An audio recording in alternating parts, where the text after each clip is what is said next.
life just keeps getting better and better. Yeah. One of my great gifts is that I dream big. Big projects, big possibilities, lots of them. And my greatest fear is unfulfilled potential. Well, you just said what we just said. Yeah. That's it, isn't it? Dreaming big requires believing big. And fear of unfulfilled potential means you're not doing that. Some people, after they have dreamed big for a while, but haven't believed and so haven't allowed it to be fulfilled, then they think that they're going to stop dreaming, but they can't. You can't take that desire back. You got to get up to speed with it. Yeah. And so, I have lots of progression along the way and feel like I'm making progress. And then I have an even bigger dream and, feel like I'm going even the wrong direction instead of going in the right direction. Let us give you something that will help you easily and right away. This is so much easier than you have been letting it be. So just relax and take this in, because it's so much simpler than anyone has realized. Dreaming big is so good. That means that life is producing for you plenty of momentum. And you're catching plenty of glimpses of what your inner being knows also.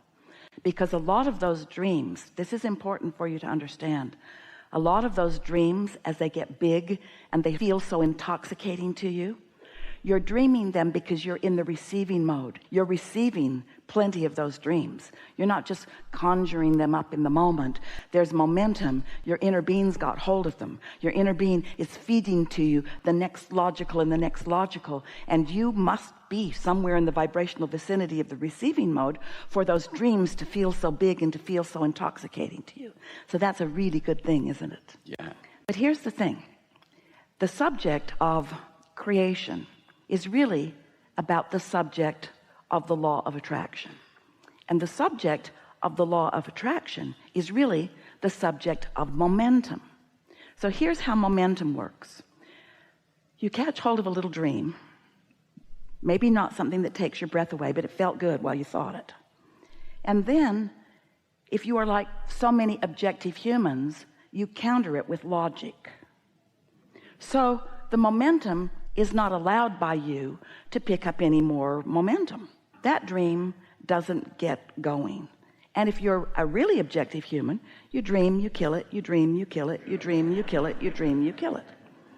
But if you begin enjoying the feeling of the dream, instead of needing the thoughts to turn all the way to the manifested things, if you're happy in the thought, if the thought in and of itself, and here's the key word, if the thought in and of itself is satisfying to you, then the satisfying thought will carry you to more and more and more. So the key is to catch it in the early subtle stages, because in the beginning, I want this, but in other words, since there's not much momentum, the countering thought could be easily achieved. In fact, the countering thought could be more easily achieved if you have had a lot of naysayers around you, and if you're human, you have. This is what's happening to you. We've not said this before, so hear it. You were inspired to clarity about the dream. Inner being's in on this. And then your humanness took over and killed it. Because there's plenty of negative momentum going on. How are you going to do that? When you think about what you want and why you want it, you usually get more momentum. When you think about where it's going to come from, when it's going to come, who's going to be there, how you're going to go about it, when you try to answer those questions that you haven't yet achieved enough momentum to answer, then that's when you contradict it and slow it way down. So we know you're getting the idea. You want to allow your dream to gestate in this vortex, but it already is. What we're getting at is you want to practice yourself the thoughts that allow you to be a vibrational equivalency to that vibration, so that in the same place that the idea of the dream came from, more ideas about how to proceed come too. Does that make sense to you? But this is a key factor. We didn't quite get to it in the fullest way that we want to. The simple process for you is to just ask yourself, Esther's asking herself this question 100 or 200 or 300 times every day as a thought comes from somewhere. Is this a satisfying thought? Is this thought satisfying? Not, is this the best thought I ever had?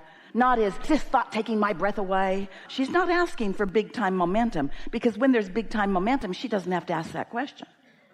But when it's just a thought about something, like a driver who cuts her off in traffic, and she thinks that was unkind and unnecessary, and then she asks herself, was that a satisfying thought? No. Then leave it right there. Or someone yields for her and makes room for her to enter, and she thinks, that was awfully nice of you. Was that a satisfying thought? Yes, indeed it was. Then keep thinking that thought. Ooh, lots of people let me in like that. She waves this way. She makes sure they can see her from the back. She waves this way. She waves in her mirror. She blows kisses. She wants them to know. She wants to carry that feeling as far as that feeling can. And the more satisfied she is about that, the more things like that become her experience. So is that satisfying? Is that a satisfying thought? It's a matter of letting, and these are the key words we want you to hear. Don't try to make it happen. Let it be as big as it is. It's big. But let your relationship with it be as big as it is, because it's big enough. Did you hear that? Don't try to fake it till you make it. Don't try to goose it up. Don't try to push the noodle. Don't try to pretend it, because you can't fake it. You can't fake with the universe. How you feel is how you feel.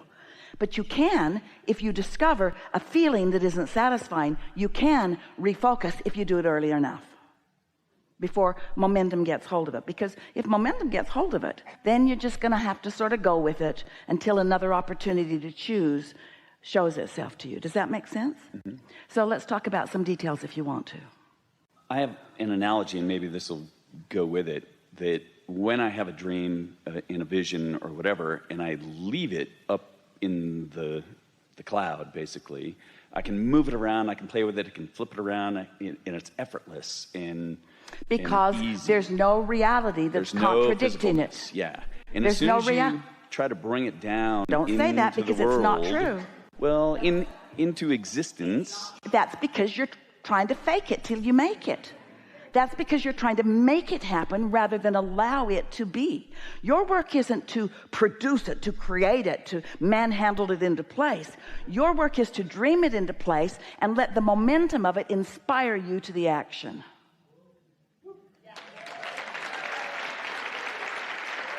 But then little old me has to write the email and create the relationships. And but don't do it unless things. you're satisfied. That's the point. If you get an impulse to write an email and you say, is this a satisfying thought? Write it. Here's what we're leading up to. You are always in the receptive mode of something. If you're sleeping, it's a different thing. But if you are awake, you are offering a vibration and you're in the receiving mode of something. The question is, what? What are you in the receiving mode? Are you in the receiving mode of your inner being and the fulfilling of your dream? Or are you in the receiving mode of fearful thoughts that you picked up from your mother or somebody? What receiving mode are you in? Because you're always in the receiving mode. And asking yourself the satisfaction question will tell you what receiving mode you're in, what influence you are under. Esther just sent the proof to the printer yesterday for a dash card that lays on your dash.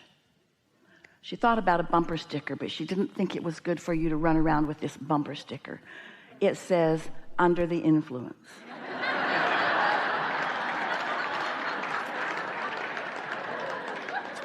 So it'll be on your dash if you want, and when you look at it, you can't read it, so no one walking by has any idea what you're trying to say. They think you're crazy.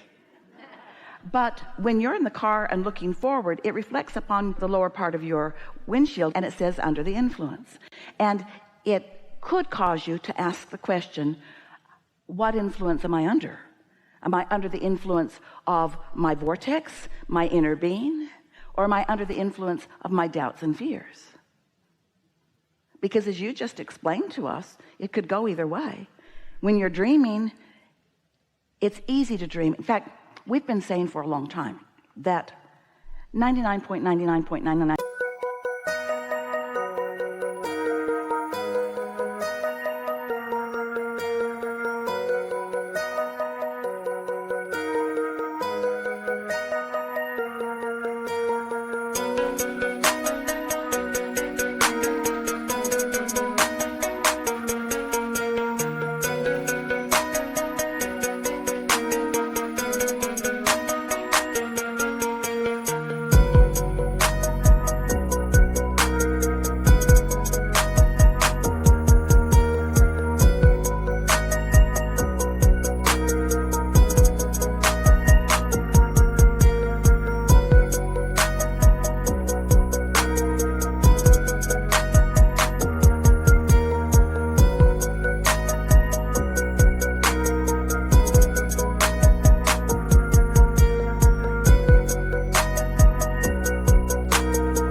almost all of your creation is complete before you, let's say you have a business idea, more than 99% of it is all done before you put the first board up for the first building or hire the first person or make your first dollar, because it's done vibrationally and then it starts manifesting.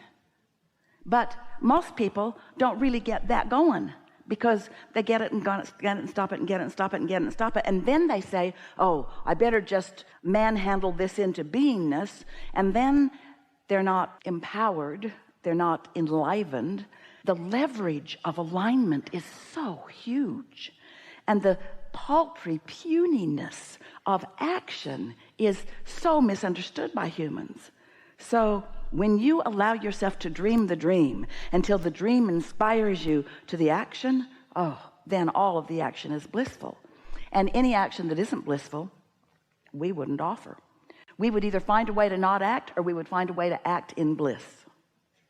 And it takes a little bit of doing, because you sort of have to rework it a little bit. You have to remind yourself, but it doesn't take very long before you're satisfied.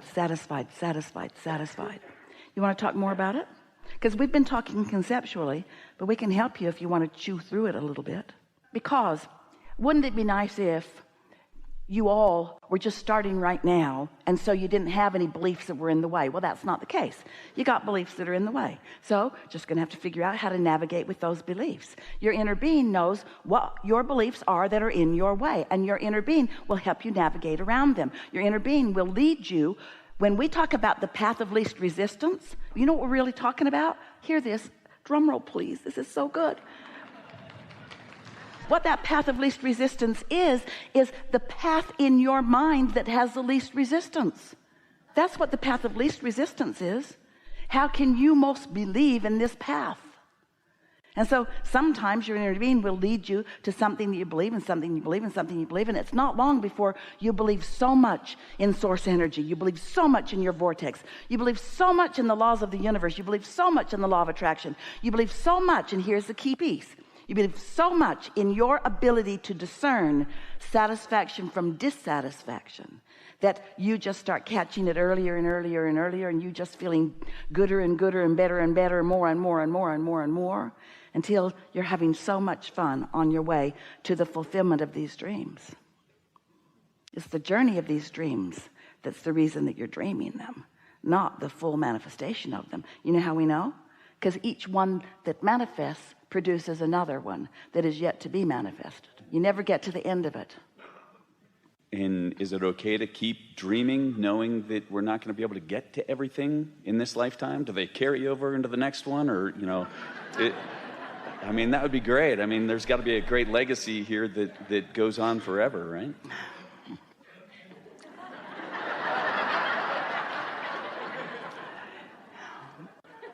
We're going to reword your question. Is it okay to fulfill my reason for being? Yes. Is it okay to do what inevitably I have no other choice other than to do? Is it okay? Is it okay? Is it okay? It's not only okay, nothing else is even possible. You cannot stop being the consciousness that is here. And you cannot stop perceiving your environment. And therefore, you cannot stop having your personal awareness of improvement. And you cannot prevent your inner being from being right there with you and finding your personal improvement and holding steady to it. And you cannot stop law of attraction from gathering the cooperative components. Now, you could refuse to be one of those cooperative components. But once you've launched a dream and your inner being has hold of it, your only choice, if you are to feel satisfied or happy, is to go in the direction of your dream. Don't forget to leave a positive message and subscribe.